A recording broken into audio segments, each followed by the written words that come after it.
Assalamualaikum warahmatullahi wabarakatuh. Saya Sifal Salsabila Wibisana, A1C320009. Saya dari Prodi Pendidikan Fisika, Fakultas Keguruan dan Ilmu Pendidikan Universitas Jambi. Pada kali ini, saya akan melakukan percobaan yang berjudul tentang efek fotolistrik pada percobaan praktikum kelima. Tujuan dari percobaan ini yaitu ada 3.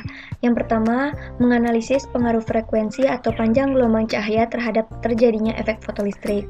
Yang kedua, menganalisis konsep potensial henti pada efek fotolistrik. Dan yang ketiga yaitu menganalisis pengaruh intensitas cahaya terhadap arus fotoelektron. Apa itu efek fotolistrik?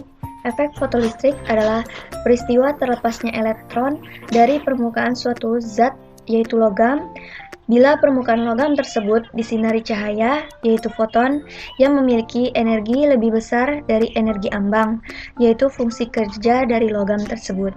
Kemudian, sebelum kita melakukan percobaan ini, ada baiknya kita mempersiapkan alat dan bahannya.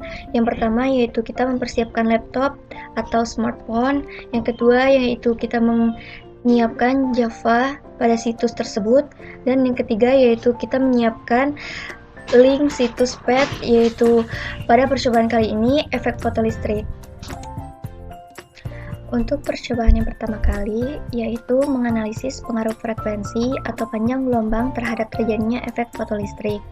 Pertama kali kita buka aplikasi PET, kemudian kita klik efek fotolistrik yang ada di laptop atau smartphone, kemudian perhatikan rancangan percobaan yang seperti tertera pada layar tersebut. Pada layar sudah tertera rancangan percobaan. Nah, langkah yang selanjutnya yaitu gunakan logam natrium sebagai target. Kita gunakan logam natrium sebagai target. Kemudian, atur intensitas menjadi 100%.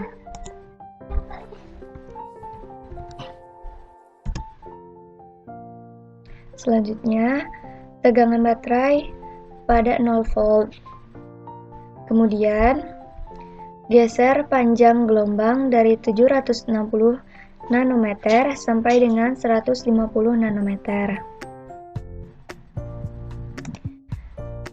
Geser panjang gelombang dari 760 nanometer sampai dengan 150 nanometer.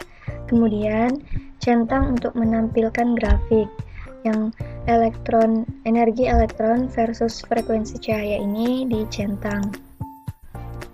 Nah, sudah tertera grafiknya. Selanjutnya, kita akan menggeser panjang gelombang dari 760 nanometer sampai ke 150 nanometer. Data ini kita ikuti dengan mengikut pada penuntun praktikum.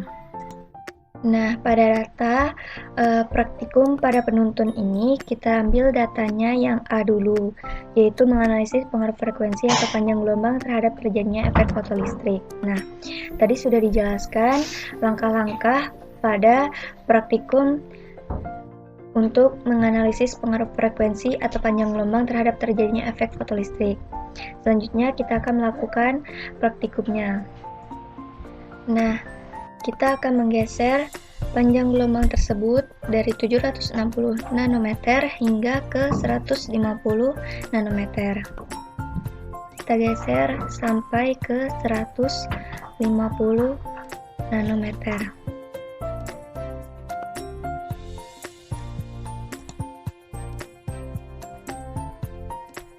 Kalau lebih akuratnya, kita ketik saja ukuran untuk panjang gelombangnya. Nah, sudah tertera pada grafik. Pada grafik ini, inilah grafik antara elektron dengan frekuensi tersebut. Dan untuk percobaan praktikum yang pertama ini, yaitu menganalisis pengaruh frekuensi atau panjang gelombang terhadap terjadinya efek fotolistrik ini, kita mendapatkan arus sebesar 1,324 ampere. Selanjutnya untuk tegangannya itu 0 volt dan intensitasnya yaitu 100%. Kemudian grafiknya seperti ini. Selanjutnya kita akan melihat foton-foton yang ada pada praktikum ini. Nah, foton tersebut sebanyak segini, kemudian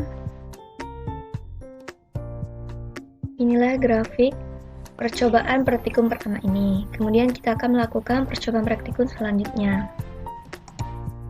Untuk percobaan yang B, yaitu menganalisis konsep potensial henti pada efek fotolistrik. Langkahnya yaitu atur intensitas 100%, geser panjang gelombang sampai elektron terlepas. Kemudian perhatikan arus listrik atau current. Selanjutnya geser atau atur tegangan baterai ke kiri dengan kata minus sampai arus sama dengan 0. Nah, pada praktikum ini intensitasnya diatur pada 100%. Kemudian untuk panjang gelombangnya itu dari 100 nanometer sampai ke arah panjang gelombang yang elektronnya terlepas. Kita geser sesuai dengan penuntun panjang gelombang sampai elektron terlepas. Arusnya yaitu sebesar 0,662 ampere. Kemudian untuk tegangannya 0 dulu. Pada penuntun, langkah yang pertama yaitu geser panjang gelombang sampai elektron terlepas. Kita geser panjang gelombang perlahan-lahan sampai elektron terlepas. Nah, kemudian geser atur tegangan baterai ke kiri sampai minus sehingga kita perhatikan arus listriknya. Nah, arus listriknya ini sesuai dengan penuntun yaitu arus sama dengan 0. Kemudian pada penuntun untuk praktikum selanjutnya mengenai efek fotolistrik yaitu menganalisis pengaruh intensitas cahaya terhadap arus fotoelektron.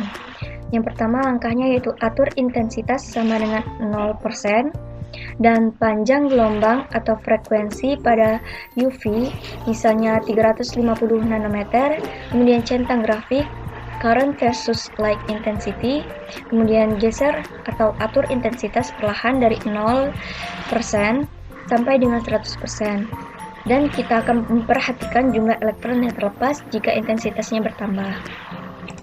Nah, untuk praktikum selanjutnya yaitu menganalisis pengaruh intensitas cahaya terhadap arus fotoelektron. Nah, kita atur intensitas sama juga dengan 0 derajat, 0% maksudnya. Kemudian panjang gelombang atau frekuensi pada UV ini semisalnya 350 nanometer sesuai pada penuntun. Kemudian kita centang grafik arus versus intensitas cahaya. Nah, sudah muncullah grafiknya pada layar. Kemudian geser atau atur intensitas perlahan dari 0 derajat sampai dengan 100, dari 0% sampai dengan 100%. Kita atur perlahan dari 0 sampai dengan 100%.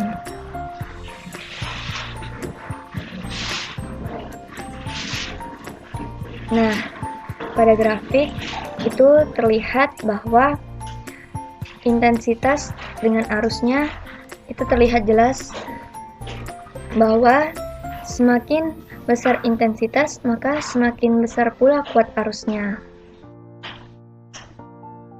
Baiklah teman-teman, kita sudah melakukan percobaan praktikum mengenai efek fotolistrik menggunakan PET simulation. Nah, untuk kesimpulannya yaitu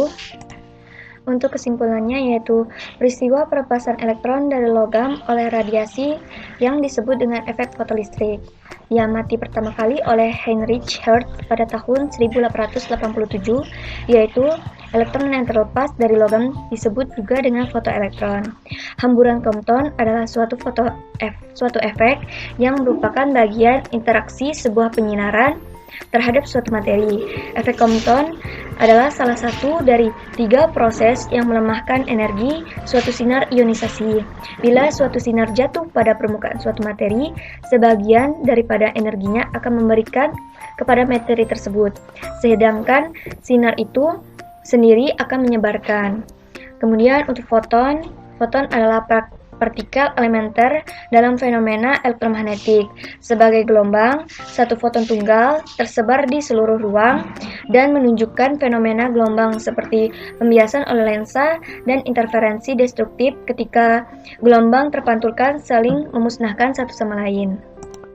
Nah, berdasarkan pada hasil percobaan yang telah dilakukan, dapat disimpulkan beberapa hal. Yang pertama yaitu pada saat satu sel foto menerima cahaya, maka arus listrik akan mengalir. Kemudian, tegangan yang akan muncul pada multimeter saat melakukan percobaan efek fotolistrik merupakan tegangan penghenti yang dapat menghentikan proses efek fotolistrik itu. Demikianlah hasil percobaan mengenai efek fotolistrik menggunakan PET simulation. Apabila terdapat ada kesalahan, mohon dimaafkan. Wabillahi taufiq wal hidayah. Wassalamualaikum warahmatullahi wabarakatuh.